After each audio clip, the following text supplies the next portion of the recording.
ये बात है 2013 की, जब स्पेन के एक साइंटिस्ट की ग्रुप को सीमा डेलस यूसियस नामी कार में हड्डियों का ढेर मिला।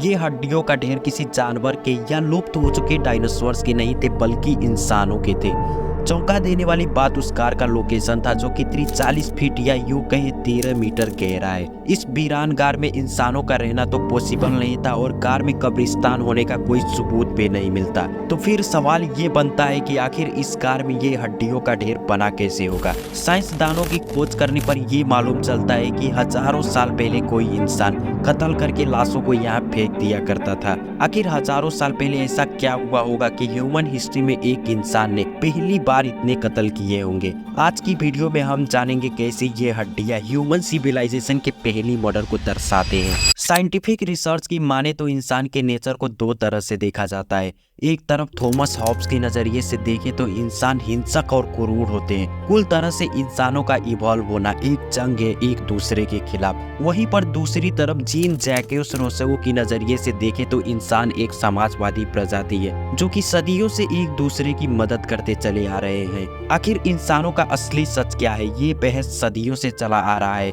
और आप लोगों को क्या लगता है, इंसान अच्छे होते हैं या बुरे? कमेंट में जरूर बताएं। गार में मिली हड्डियों के पीछे असली सच जानने के लिए साइंटिस्ट की एक ग्रुप हड्डियों को जमीन से निकालते हैं और बारीकी से जांच करने का फैसला करते हैं। खुदाई करने पर उन लोगों को एक इंसान का सिर मिलता है, जो कि छोटे छोटे टुकड़ों में बिखरा होता है। सभी टुकड़ों को जोड़कर रिसर्च करने पर ऐसा मालूम चलता है कि ये सिर एक आदमी का है, जो कि करीब 4,30,000 साल पहले पृथ्वी पर रहता था। पर चौंका देने वाली बात ये नहीं थी, बल्कि उस सिर को जोड़ने के बाद ठीक सिर में बाईं आंख के ऊपर दो फ्रैक्चर या यूं कहे दो गड्ढे दिखाई देता है, जो कि एक दूसरे से आइडेंटिकल होते हैं। साइंटिस्टों को शुरू में तो ये लगता है कि वो इंसान गलती से नीचे गार में गिरा होगा और सिर में चोट लगने की वजह से उसकी मौत हुई होगी। पर उन लोगों को गार के भीतर ऐसा कोई चीज नहीं मिलता जिससे दोनों चोट एक दूसरे के बराबर लग सकते थे। जैसे हमारे शरीर पे चोट लगने पर वो जख्म धीरे धीरे भरता जाता है, वैसे उस सिर में जख्म भरने का कोई निशान नहीं मिलता।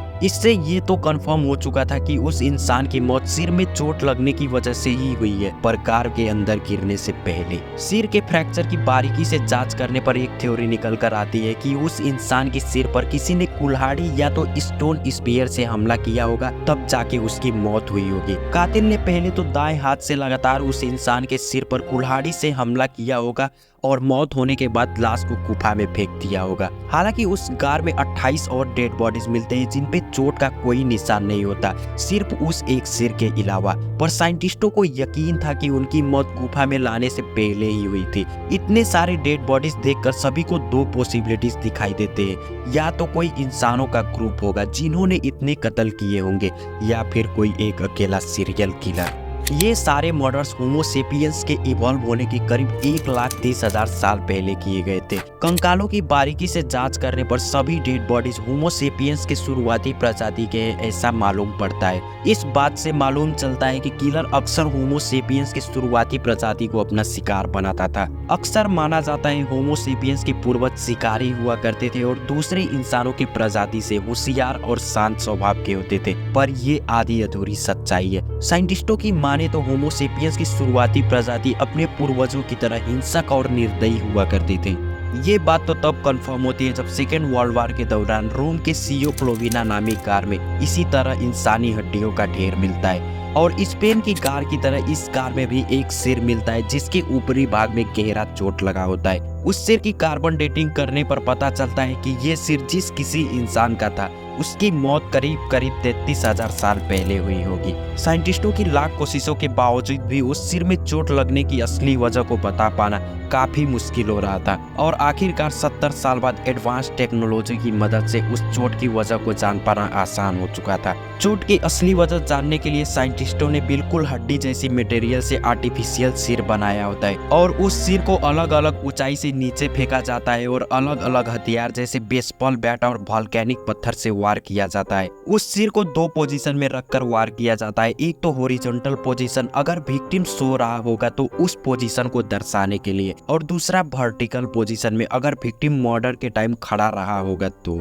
कईयों बार आर्टिफिशियल सिर पर ऐसे एक्सपेरिमेंट करने के बाद सभी डेटा रिकॉर्ड किया जाता है और सीटी स्कैन की मदद से ओरिजिनल सिर की चोट को आर्टिफिशियल सिर की चोट से मैच करवाया जाता है, तब जाके साइंसदानों को साफ साफ जवाब मिलता है। स्पेनिश कार के सिर की तरह इस सिर में भी जख्म भरने के कोई निशान नहीं मिलते और विक्टिम की मौत की वजह सिर में चोट लगने से ही हुई है, ऐसा कंफर्म हो जाता है। साइंटिस्टों को ये भी यकीन होता है कि विक्टिम की मौत चोट लगने की तुरंत नहीं हुई होगी, बल्कि साइंटिस्टों के नजरिए से देखें तो हमलावर ने विक्टिम के ऊपर पीछे से वार किया होगा और विक्टिम मुंह के बल नीचे गिरा होगा। तभी विक्टिम एक बार फिर से अपने पैरों पर खड़ा हुआ होगा और हमलावर ने किसी भारी चीज से विक्टिम के सर पर कईयों बार वार किया होगा।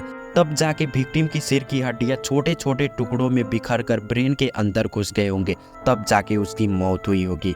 साइंटिस्टों का कहना है होमो सेपियंस या यूं कहे इंसानी प्रजाति के बीच अब तक रिकॉर्ड की जाने वाली ये पहली मर्डर का केस है।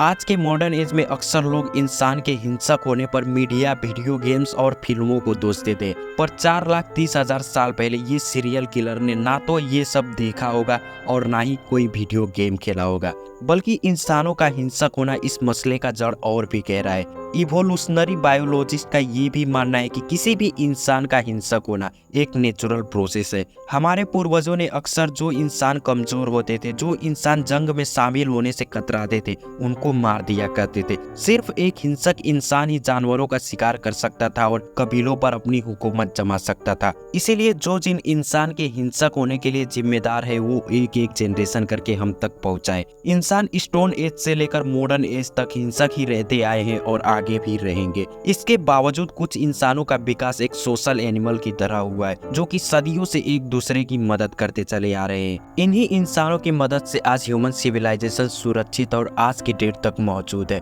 पर वहीं पे ऐसे इंसान भी मौजूद है जिनकी कोई फीलिंग्स नहीं होती, ना ही कोई इम्पैथी और ना ही कोई सिंपैथी। ऐसे इंसानों को साइकाइट्री में अक्सर सोशियोपैथ या साइकोपैथ के नाम से जाना जाता है। ऐसे इंसानों के अंदर कोई फीलिंग्स ना होने की वजह से खुद के एंटरटेनमेंट के लिए अक्सर दूसरे इंसानों को चोट पहुंचाते हैं, कभी कभी तो खून भी कर देते हैं। एक सर्वे के अनुसार ऐसी बीमारियां या तो बर्थ से ही होती है या फिर किसी भी इंसान की परवरिश किस तरह से हुई है उस पे डिपेंड करता है। इसके बावजूद किसी भी इंसान की जान लेने के लिए सोशियोपैथ या साइकोपैथ होना जरूरी नहीं है, बल्कि इंसानों का इमोशन और फीलिंग भी किसी की जान ले सकती है। US bureau of statistics data ये बात अच्छी तरह से प्रूव करती है। स्टैटिस्टिक डाटा के अनुसार दुनिया भर में होने वाली महिलाओं के मर्डर में 30% फीमेल्स का कत्ल उनके पतियों ने ही किया होता है, 18.3% फीमेल्स का कत्ल उनके एक्स हस्बैंड ने किया होता है और सिर्फ 8.7% फीमेल से अनजान हत्यारों का शिकार बनती है। अक्सर इंसान गलत इमोशंस या गुस्से में आकर गलत कदम उठा लेते हैं, जिससे दूसरे इंसानों को जान तक गंवाना पड़ जाता है। उम्मीद है ये वीडियो आप लोगों को पसंद आया होगा। मिलते हैं अगली इससे भी अच्छी वीडियो में।